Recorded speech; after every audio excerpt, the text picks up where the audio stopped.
1 থেকে 2 মাস সংরক্ষণ করে রাখার জন্য খুব সহজে তৈরি করে দেখাবো একটা পিঠার রেসিপি। পিঠার শব্দ শুনে বুঝতে পারছেন নিশ্চয়ই পিঠাটা কতটা মুচমুচে হয়েছে।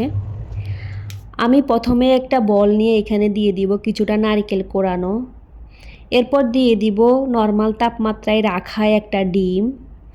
এরপর দিতে হবে হাফ চামচ লবণ এবং হাফ চামচ বেকিং পাউডার। তারপর দিয়ে দিব আমি এখানে হাফ চামচ চিনি। এবার এই মিশ্রণটাকে হাত দিয়ে ভালোভাবে ফেটিয়ে নিতে হবে। হাত দিয়ে ফেটানো হয়ে গেলে আমি এখানে দিয়ে দিব হাফ কাপ চাউলের গুঁড়া ও হাফ কাপ আটার গুঁড়া। আমার এখানে আরও কিছুটা চাউলের গুঁড়া অ্যাড করতে হবে।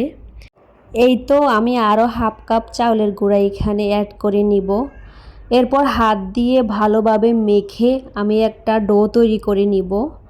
আর এই ডোটা আপনারা দেখেই বুঝতে পারতেছেন যে এটা একেবারে শক্ত আবার একবারে নরমও হয় নাই। এ পর্যায়ে আপনারা চাইলে ডোটাকে 20 মিনিটের জন্য রেস্টে রেখে দিতে পারেন। আমি এটা রেস্টে রাখবো না, সাথে সাথেই পিঠাগুলো তৈরি করে নিব। একটা রুটি বেলার পিঁড়িতে আমি কিছুটা ডো নিয়ে নিলাম আর এটাকে হাতের সাহায্যে রোল করে আমি আমার পছন্দ মতো শেপ দিয়ে দিব। আপনারা চাইলে আর একটু বড় করে কেটে নিতে পারেন, তবে আমার কাছে মনে হয় মিডিয়াম সাইজে যদি পিঠেগুলো তৈরি করা হয় তাহলে খেতে আরও বেশি মজা এবং মুচমুচে লাগে। আমার সবগুলা পিঠে তৈরি করা হয়ে গেছে। আমি এখানে একটু করে হালকা মাঝখান দিয়ে কেটে নিব যাতে খেজুরের বিচির মতো দেখতে মনে হয়। আর সবগুলা পিঠাই আমি একটা একটা করে মাঝখান দিয়ে একটু হালকা চাপ দিয়ে কেটে নিয়েছি। আর এই সহজ কাজটা করার জন্য আমার ছোট বেবি আমাকে সাহায্য করছে। আমি পরিবারের সহজ কাজগুলোতে আমার বাচ্চাদেরকে আমার পাশে রাখি, যাতে ওরা আনন্দ পায় এবং এই ধরনের ছোটোখাটো কাজগুলো শিখে নিতে পারে। এই তো আমার সবগুলা পিঠা তৈরি করা শেষ। এবার আমি চুলায় চলে যাব। চুলায় একটা প্যান বসিয়ে দিয়ে দিব প্রয়োজন মতো তেল। আর এই পিঠাগুলো ভেজে নেওয়ার জন্য অতিরিক্ত তেল দেওয়ার কোনোই দরকার নাই। এই তো তেলটা সামান্য গরম হওয়ার পর আমি পিঠাগুলো দিয়ে দিলাম।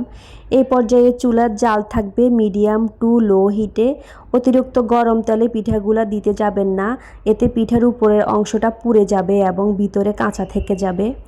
পিঠার এক সাইড হালকা বাদামি কালার হয়ে আসার পর আমি পিঠেগুলোকে উল্টিয়ে পাল্টিয়ে ভালোভাবে ভেজে নিলাম। দেখতে পাচ্ছেন আমার পিঠার কালারগুলো কতটা সুন্দর লাগছে, দেখেই লোভ লেগে গেল, মনে হচ্ছে এখনই সবগুলা খেয়ে নিই।